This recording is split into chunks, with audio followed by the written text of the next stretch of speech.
بسم اللہ الرحمن الرحیم۔ السلام علیکم ورحمۃ اللہ وبرکاتہ۔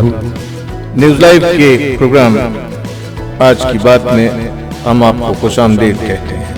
ناظرین اکرام، آج کی بات میں ہمارا موضوع ہے فرض کریں۔ جی ہاں دوستو، ہے نا دلچسپ موضوع، اور جو ہم اس موضوع پر بات کو آگے بڑھائیں گے آپ کی دلچسپی بڑھتی چلی جائے گی۔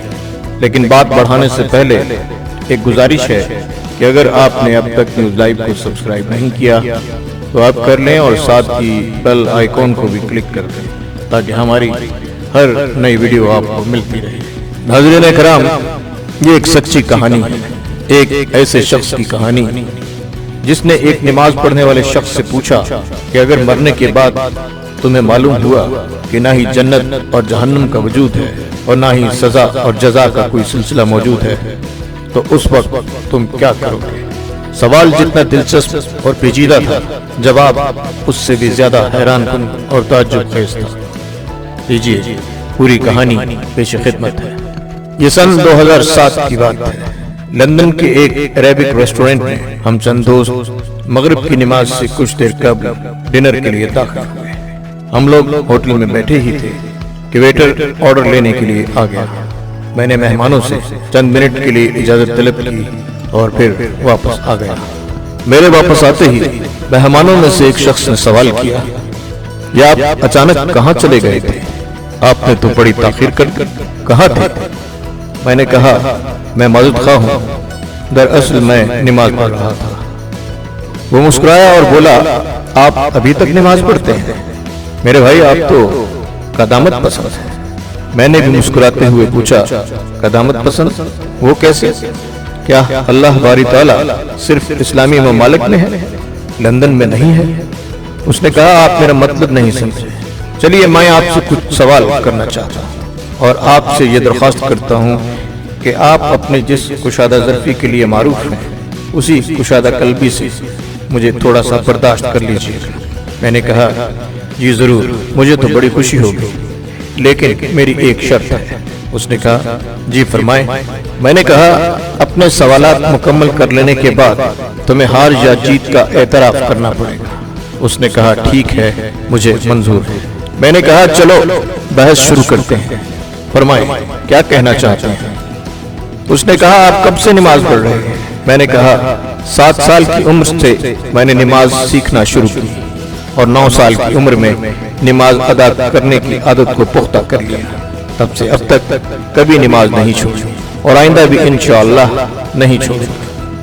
اس نے کہا، ٹھیک ہے، مرنے کے بعد اگر آپ کو یہ معلوم ہو کہ نہ جنت اور جہنم کا وجود ہے اور نہ کوئی جزا اور سزا ہے، پھر آپ کیا کریں گے؟ میں نے کہا، تم سے کیے گئے وعدے کے مطابق پوری کشادہ قلبی سے تمہارے سوالات کا آخر تک جواب دوں گا۔ فرض کر لیتے ہیں کہ نہ ہی جنت اور جہنم کا وجود ملا اور نہ ہی کوئی جزا سزا ہوئی، تب میں ہرگز کچھ نہ کروں گا، اس لیے کہ میرا معاملہ ہی ایسا ہے جیسا کہ علی بن ابو طالب رضی اللہ تعالیٰ عنہ نے کہا تھا۔ انہوں نے کہا تھا، الہی، میں نے تیرے عذاب کے خوف اور جنت کی آرزو میں تیری عبادت نہیں کی ہے، بلکہ میں نے اس لیے تیری عبادت کی ہے کیونکہ تو عبادت کے لائق ہے۔ اس نے کہا، اور آپ کی وہ نمازیں جس کو 10 سال سے آپ باقاعدگی سے ادا کرتے چلے آ رہے ہیں، ان کا کیا ہوگا؟ کیونکہ اب تو نمازی اور بے نماز دونوں برابر ٹھہرے، جہنم نام کی کوئی چیز نہیں، اب آپ کیا کریں گے؟ میں نے کہا، مجھے اس پر بھی کچھ پچھتاوا نہیں ہوگا، کیونکہ ان نمازوں کو ادا کرنے میں مجھے صرف چند منٹ ہی لگتے ہیں، چنانچہ میں انہیں جسمانی ورزش سمجھوں گا۔ اس نے کہا، اور روزہ، خصوصاً لندن میں، کیونکہ یہاں روزے کا وقفہ ایک دن میں 18 گھنٹے سے بھی تجاوز کر جاتا ہے۔ میں نے کہا، میں اسے روحانی ورزش سمجھوں گا، چنانچہ وہ میری روح اور نفس کے لیے اعلیٰ طرز کی ورزش ہے۔ اسی طرح اس کے اندر صحت سے جڑے بہت سے فوائد بھی ہیں، ان کا فائدہ میری زندگی میں ہی مجھے مل چکا ہوگا، اور کئی بین الاقوامی غیر اسلامی اداروں کا یہ ماننا ہے کہ کچھ وقفے تک کھانا پینا بند کر دینا جسم کے لیے بہت مفید اور نفع بخش ہے۔ اس نے پوچھا، آپ نے کبھی شراب پی ہے؟ میرا جواب تھا، میں نے اس کو کبھی ہاتھ تک نہیں لگایا۔ اس نے تعجب سے پوچھا کبھی نہیں؟ میں مسکرایا نہیں کبھی نہیں۔ اس نے کہا اس زندگی میں خود کو شراب نوشی کی لذت اور اس کے خمار و سرور سے محرومی کے بارے میں آپ کیا کہیں گے اگر آپ کے لیے وہی ظاہر ہوا جو ہم نے فرض کیا ہے؟ میں نے کہا شراب کے اندر نفع سے زیادہ نقصان ہے اور میں سمجھوں گا کہ میں نے اپنے آپ کو اس نقصان دہ چیز سے بچا لیا ہے اور اپنے نفس کو اس سے دور رکھا ہے۔ چنانچہ کتنے ہی لوگ ایسے ہیں جو شراب کی وجہ سے بیمار ہو گئے اور کتنے ہی ایسے ہیں جنہوں نے شراب کی وجہ سے اپنا گھر بار مال و اسباب سب تباہ و برباد کر لیا۔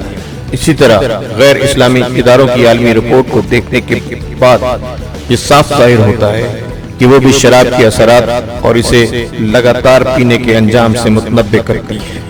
اس نے کہا حج و عمرہ کا سفر جب موت کے بعد آپ کو معلوم ہوگا کہ اس طرح کی کوئی چیز نہیں ہے اور اللہ تعالیٰ کا وجود ہی نہیں ہے، تب میں نے کہا میں اپنے وعدے کے مطابق چلوں گا اور پوری کشادہ ظرفی سے تمہارے سوالات کا جواب دوں گا۔ رہی بات اس سوال کی تو میں حج و عمرہ کے سفر کو ایک خوبصورت تفریحی سفر سے تعبیر کروں گا جس کے اندر میں نے حد درجے کی فرحت و شادمانی محسوس کی اور اپنی روح کو آلائشوں سے پاک و صاف کرنے کی کوشش کی جس طرح تم نے اپنے اس سفر کے لیے کیا ہے تاکہ تم ایک اچھا وقت گزار سکو اور اپنے عمل کے بوجھ اور معمولات زندگی کی تکان کو دور کر کے اپنی روح کو تازگی فراہم کر سکو۔ وہ میرے چہرے کو کچھ دیر تک خاموشی سے دیکھتا رہا، پھر گویا ہوا آپ کا بہت بہت شکریہ کہ آپ نے میرے سوالات کو بڑے صبر و تحمل کے ساتھ برداشت کیا۔ میرے سوالات ختم ہوئے اور میں آپ کے سامنے اپنی ہار تسلیم کرتا ہوں۔ میں نے کہا تمہارا کیا خیال ہے؟ تمہارے ہار تسلیم کرنے کے بعد میرے دل کی کیا کیفیت ہوگی؟ اس نے کہا یقیناً آپ بہت خوش ہوں گے۔ میں نے کہا ہرگز نہیں، بلکہ اس کے بالکل برعکس میں بہت دکھی ہوں۔ اس نے تعجب سے دہرایا دکھی مگر کیوں؟ میں نے کہا اب تم سے سوالات کرنے کی میری باری ہے۔ اس نے کہا فرمائیں۔ میں نے کہا تمہاری طرح میرے پاس زیادہ سوالات نہیں ہیں، بس صرف ایک ہی سوال ہے اور وہ بھی بہت سادہ اور آسان۔ اس نے کہا وہ کیا؟ میں نے کہا میں نے تمہارے سامنے واضح کر دیا ہے کہ تمہارے مفروضہ کے واقع ہونے کے بعد بھی میں کسی طرح کے گھاٹے میں نہیں ہوں اور نہ ہی اس میں میرا کوئی نقصان ہوگا۔ میرا وہ آسان سوال یہ ہے کہ اس وقت تمہارا کیا ہوگا اگر حالات تمہارے مفروضے کے برعکس ظاہر ہوئے، یعنی موت کے بعد جب تمہیں معلوم ہوا کہ اللہ تعالیٰ کا وجود بھی ہے، جنت اور جہنم بھی ہے، سزا اور جزا بھی ہے اور قرآن کے اندر بیان کیے گئے سارے مشاہد و مناظر بھی ہیں، اس وقت تم کیا کرو گے؟ وہ میری آنکھوں میں آنکھیں ڈال کر خاموشی کے ساتھ دیر تک دیکھتا رہا اور پھر ویٹر نے ہماری میز پر کھانا رکھتے ہوئے ہماری خاموشی کو توڑا۔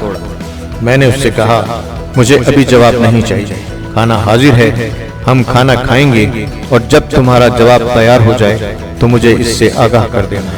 پھر ہم نے خاموشی کے ساتھ کھانا کھایا۔ کھانے سے فارغ ہونے کے بعد بھی اس نے مجھے کوئی جواب نہیں دیا اور میں نے بھی اس وقت جواب کے لیے کوئی اصرار نہیں کیا۔ ہم بہت ہی سادگی کے ساتھ جدا ہو گئے۔ تقریباً 1 مہینہ گزرنے کے بعد اس نے مجھ سے رابطہ کیا اور اسی ریسٹورنٹ میں ملنے کا مطالبہ کیا۔ ریسٹورنٹ میں ہماری ملاقات ہوئی، ہم نے ایک دوسرے سے ہاتھ ملایا کہ اچانک اس نے میرے کندھے پر اپنا سر رکھ دیا اور مجھے اپنی باہوں میں بھر کر رونے لگا۔ میں نے اپنا ہاتھ اس کی پیٹھ پر رکھا اور پوچھا کیا بات ہے، تم رو کیوں رہے ہو؟ اس نے کہا میں یہاں آپ کا شکریہ ادا کرنے اور اپنے جواب سے آپ کو باخبر کرنے کے لیے آیا ہوں۔ 20 سال سے بھی زیادہ عرصہ تک نماز سے دور رہنے کے بعد اب میں نماز پڑھنے لگا۔ آپ کے جملوں کی صدائے بازگشت میرے ذہن و دماغ میں بلا توقف گونجتی ہی رہی اور میں نیند کی لذت سے محروم ہوتا رہا۔ آپ نے میرے دل و دماغ اور جسم میں آتش فشاں بھر دیا تھا جو میری روح تک میں سرایت کر گیا۔ مجھے احساس ہونے لگا کہ جیسے میں کوئی اور انسان ہوں اور ایک نئی روح میرے جسم کے اندر حرکت کر رہی ہے۔ ایک بے مثال قلبی سکون بھی محسوس ہوتا رہا۔ میں نے کہا ہو سکتا ہے جب تمہاری بصارت نے تمہارا ساتھ چھوڑ دیا ہو تب ان جملوں نے تمہاری بصیرت کو بیدار کر دیا ہو۔ اس نے کہا بالکل ایسا ہی ہے، یقیناً جب میری بصارت نے میرا ساتھ چھوڑ دیا تو ان جملوں نے میری بصیرت کو بیدار کر دیا تھا۔ میرے پیارے بھائی تہہ دل سے آپ کا شکریہ، وہ بولا اور ایک بار پھر میرے گلے لگ کر رونے لگا۔ میں جانتا تھا یہ شکر گزاری کے آنسو ہیں۔ ناظرین اکرام، آج کی بات کو سننے کے بعد نظر انداز مت کر دیجیے گا، بلکہ اسے اپنی تمام عزیز ہستیوں کے ساتھ، اپنے دوستوں اور اپنے چاہنے والوں کے ساتھ ضرور شیئر کیجیے گا۔ ممکن ہے آپ کی اس معمولی سی محنت کے نتیجے میں کسی اور کی بصیرت بھی جاگ اٹھے۔ دوستو، اگر آپ کو آج کی بات پسند آئی ہے تو کمنٹ سیکشن میں کمنٹ کریں، لائک کریں اور بیل آئیکن کو بھی کلک کریں تاکہ آپ کو ہماری ویڈیوز باقاعدگی کے ساتھ ملتی رہیں۔ اپنا بہت سا خیال رکھیے گا۔ نئی ویڈیو تک کے لیے اجازت دیجیے۔ اللہ نگہبان۔